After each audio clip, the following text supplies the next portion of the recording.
سیلاب کو 3 ماہ گزر گئے مگر حکومت بلوچستان امداد کرنے میں بالکل ناکام ہوا۔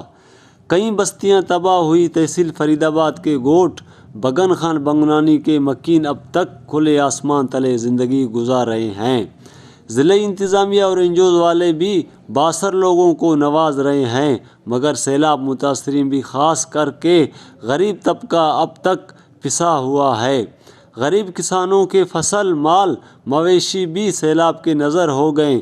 کچے گھروں کے نشان بھی موجود نہیں ہے۔ اس وقت سیلاب متاثرین کو ٹینٹ راشن کے ساتھ ساتھ گرم بستروں کی سخت ضرورت ہے۔ صاف پانی نہ ہونے کی وجہ سے بچے بڑے کئی بیماریوں میں مبتلا ہو گئے۔ مزید جانتے ہیں مکینوں کی زبانی۔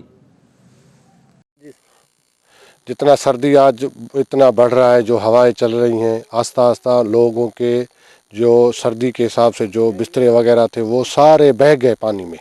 اب خدا وہ کاش ہے نہ ٹرپڑے مار ملتا نہ ٹراڑیے میں ہند کل لڑتا شدنگت سامان لڑتا میں گور خسا نہ کو ماں غریب تی مارنا راشن ملتا نہ تمبوگے ملتا کوئی کائی چیز نہ ملتا مار میں مال شدنگا برسات ہم کل شے نہ ڈی سی سنبھار کھودا نہ چے کھودا نہ لہفے نہ کمبلے نہ کاشے نہ ماوشے گر نہ آفے نہ کاشے آفد میں کنا استادیں نہ آفے مل گئے نہ کاشے مل گئے میں تالاب کاشے ملتا نہ پنڈے نہ کاشے نہ تمبوگے نہ کاشے میں ٹرپڑ ٹراڑی کو لڑتو شدنگا۔